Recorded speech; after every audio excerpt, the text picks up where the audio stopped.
Alechem, on est dans Chazon Ovadia, dans la halachot de Mavir, de allumer ou de éteindre. On avait parlé hier au niveau des bougies. Un homme que lui, qu'il a des bougies, c'est bien, c'est conseillé d'avoir les bougies à côté de la table. Il y en a qui ils veulent plus que cela, ils veulent mettre sur la table. Même que selon la halacha, comme ça il faut faire, aval, c'est pas trop conseillé. Pourquoi c'est pas trop conseillé? Parce que il y a les enfants, et même si Baruch Hashem, les enfants ils sont grands, ils sont adultes, c'est pas conseillé d'avoir les bougies sur la table, parce qu'il y a même que les adultes ils sont là, ils sont responsables, ils peuvent mettre la main et prendre une bouteille, et puis comme il y a daim askaniot, les mains ça va de partout.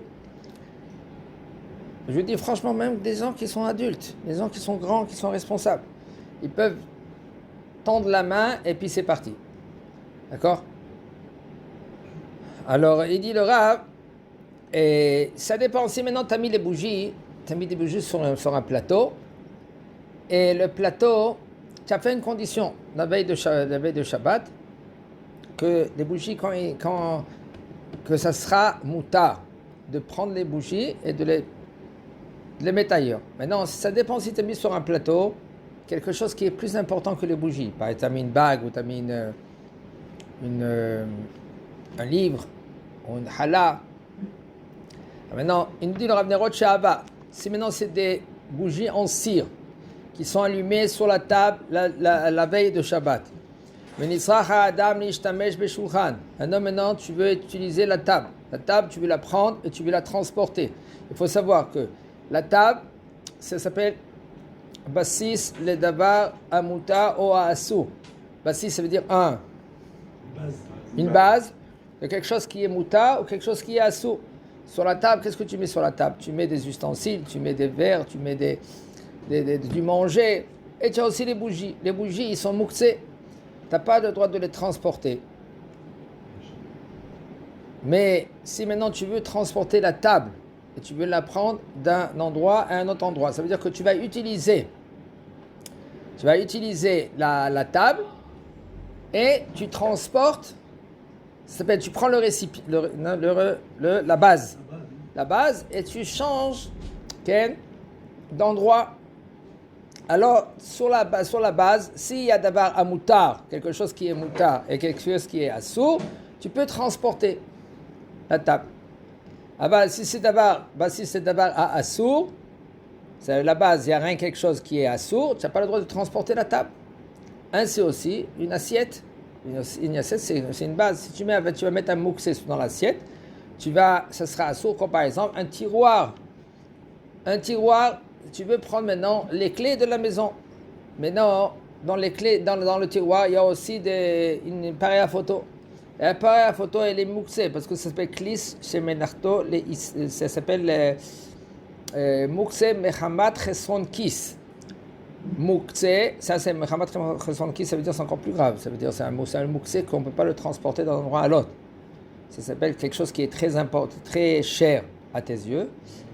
Si maintenant tu dis, voilà, la porte de la maison, elle est plus hachou pour moi, alors elle est plus important pour moi, je peux ouvrir le tiroir et prendre maintenant qu'est-ce que je veux maintenant du tiroir. Mais sinon, tu n'as pas le droit d'ouvrir le tiroir. Ah, tu veux le faire cela, béchinouille. Chinouille, ça veut dire pas de la façon que tu as l'habitude de faire. Ça dépend. Maintenant, on parle maintenant sur la table. Sur la table, il y a des bougies qui sont en cire. Tu as besoin maintenant de la table. C'est très, très, très fréquent cela. Au Hachem, il y a des invités qui sont venus à la maison. Tu veux séparer, tu as une table ici, tu veux mettre d'un côté, tu veux mettre une mechitza parce que d'un côté c'est les hommes, d'un côté c'est les femmes. Ça va très vite. Ou les amis de ton fils. Et si maintenant, à la veille de Shabbat, ça fait une condition, après que les bougies vont s'éteindre, tu peux prendre maintenant les chandeliers, les bougies, comme on a et tu les mets ailleurs. La table, la table, elle n'est pas considérée comme quelque chose qui est d'avar assour. Et tu peux prendre la table et tu balance un peu, tu remues un peu la table, que les bougies tombent, ok? Même si maintenant ils sont allumés. Même qu'ils sont allumés. Même maintenant ils vont s'éteindre. Puisque maintenant tu n'as pas l'intention d'éteindre les bougies, alors, et c'est pas sûr que maintenant les bougies vont s'éteindre, c'est moutar. C'est-à-dire, mais il faut faire très attention dans cela. Pourquoi? Parce que les bougies, c'est un peu dangereux. Si tu as un tapis, si tu as un parterre, il y a comme problème. Tu prends la table, tu la fais comme ça. Avant, c'était plus fréquent. Il y avait des planches. Les tables, c'était des planches. Il y avait un... Comment on dit ça? Les pieds. Il y avait les pieds, tu mettais une planche. Maintenant, tu prends la planche, hop, tu fais comme ça. Alors, s'il y a un mouxé dessus, et tu n'as pas fait une condition, tu n'as pas le droit maintenant de prendre la planche et de renverser comme ça. Et si c'est dangereux, c'est vrai que ça commence même pas tout cela. Tu ne vas pas commencer maintenant à t'amuser à faire tomber les bougies, que c'est dangereux. On verra Bezat Hashem après, Pikuach Nefesh. C'est dangereux, on n'a pas le droit maintenant. On peut même éteindre. S'il y a des enfants aujourd'hui, en général, quand il y a le feu, même qu'il y a un petit feu, c'est très dangereux. Les maisons, ils sont collées un à l'autre. Il y a un homme qui dit non, je ne veux pas éteindre, chez Bishmor, c'est dangereux, il y a le gaz. Avant, il n'y avait pas tout cela. Tu laisses maintenant, ça brûle. Okay? Comme la Mishnah. La Mishnah dans Shabbat, elle dit comme ça, si maintenant il y en a, il y en a 110. Si maintenant c'est une perte d'argent, tu n'as pas le droit d'atteindre. Aval, si maintenant c'est pas une perte d'argent, c'est un danger, tu es obligé d'éteindre. Ça va très vite. Aujourd'hui, les appartements ils sont collés un à l'autre. Il y a premier étage, il y a deuxième, quatrième étage, il y a chez Mishmor, il y a le gaz, et ça peut exploser. Alors, va dire que tu es obligé d'éteindre. Aujourd'hui, on ne s'amuse pas. Alors, si tu peux éteindre Béchinouille, tu fais Béchinouille. Ça veut dire quoi Béchinouille? Tu ne l'éteins pas de la façon qu'on éteint. Okay? Des fois, il y a un coupe-circuit. En général, le hashmal, l'électricité, c'est automatiquement, ça se fait sauter. Ah ben, ça n'a pas sauté. Tu as le droit d'éteindre tout dans la boîte l'électricité. Si tu peux faire avec le coude, tu fais avec le coude. Parce qu'il faut savoir, Shabbat, c'est permis de faire des choses que c'est permis. C'est pas permis de faire tout. C'est pas même qu'il y a un danger. Il y a un danger. Si c'est un danger, tu peux utiliser, mais la façon que faire de béchinouille, si c'est possible. Si c'est pas possible, tu le fais comme il faut. Pour Pikuach Nefesh, on parle. Maintenant, il faut apprendre la halachot.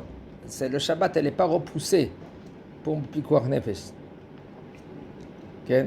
Il faut savoir, la halachot, en général, si tu ne sais pas, si tu es dans un doute, tu fonces, d'accord? Parce que c'est pour ça que les Chachamim ils disent que pour Pikuach Nefesh, il faut que c'est un Chacham qui le fait. Pourquoi? Parce qu'un homme qui ne connaît pas la halakha, qu'est-ce qu'il va? Il va commencer à douter. Dans Pikuach Nefesh, des fois, il ne faut pas mettre les gants. On le fait comme il faut. Ah ben, si par exemple, Baruch Hashem Siman Tov Mazal Tov, une femme que maintenant elle va accoucher, elle sait elle connaît déjà son corps. Alors au lieu que lui qu'il appuie au téléphone, il dit à son enfant qu'il a 6, 7, 8 ans, avec une touche, il appelle à l'ambulance. C'est mieux d'appeler une ambulance goy c'est pas trop bien de prendre les taxis et de prendre sa voiture, parce que c'est dommage, parce que l'ambulance, ils font leur travail. L'ambulance, lui, après que lui, qu'il a amené la femme à l'hôpital, lui, il peut partir, il a le droit de partir. Mais si toi tu emmènes ta voiture, tu ne peux pas partir, tu dois être obligé de laisser ta voiture comme ça, tu n'as pas le droit de prendre la voiture et de la bouger. Mais l'ambulance, elle doit prendre la place. Il faut que tu laisses allumer, exactement. Tu laisses allumer la voiture. Et maintenant, en général, par exemple, si c'est à Jérusalem, chez Arrêt Tzedek, là-bas, il y a un goy qui est là-bas, il prend ta voiture et la met de côté. Ah ben, en général, les hôpitaux, c'est pas comme ça. Tu prends la place de l'ambulance. Alors, c'est bien de prendre l'ambulance. C'est payant. Celui-là qu'il a le copatrolim ici en Eretz, alors il est remboursé. Mais sinon, Ça dépend combien tu as remboursé. Des fois, c'est 50%, des fois, c'est 80%, ça dépend. Des fois, tu n'es pas remboursé. Oui, mais le Shabbat, il est plus, non? Erez, nachon? Le Shabbat, il est plus chachouv. Tu prends maintenant ta voiture. Ta voiture, chaque fois que tu accélères avec ta voiture, okay, c'est un Issur Torah. Et aussi, c'est bien de prendre l'ambulance parce que des fois, la femme, elle a besoin. Et là, il y a des gens qui sont compétents, qui sont là-bas.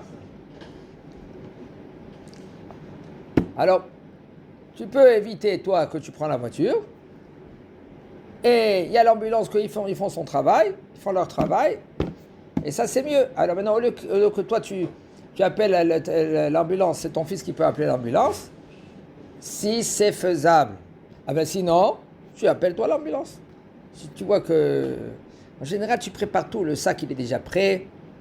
Que ça peut tomber Shabbat. Même que les Chachamim, eux, ils priaient que la naissance, ça tombe pas Shabbat. Pourquoi? Parce que si la naissance, ça tombe Shabbat, tu vas faire être Mechalel Shabbat. Alors, ils priaient que ça... Il y en a qui veulent dire, la Neshama qu'elle sort, c'est une Neshama très haute. Ah, c'est pas trop évident, tous ces lignes. Le Shabbat, c'est le Neshama Hadasha. Je ne sais pas d'où ils ont inventé cela. Il y a beaucoup d'inventions. De nos jours, il n'y a plus de Neshamot Hadashot. Tu verras, de nos jours, tous les Neshamot, ils sont Neshamot qui viennent de Begilgul. Il n'y a pas de Neshama Hadasha.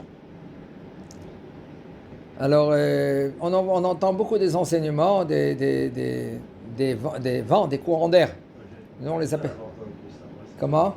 Moi, je sais. Moi, je vais te dire maintenant un enseignement, David. On va faire un petit essai. Tu verras que dans une semaine, tout le monde entier va savoir cet enseignement. Aujourd'hui, plus vite qu'avant. Pourquoi? Avec les médias, ça court. Comme ça. Il y a une Gemara dans Baba Tradal et Tamud Aleph. Elle dit là-bas, il y avait Ordus. Comment on dit Ordus en français? Arodin. Ordus en hébreu. C'était le roi il était esclave des Hashmonaïm. Comment? Ah, Hérode. Voilà, Hérode. Il était très, très cruel. Il a tué tous les Hashmonaïm, Shem Shmo.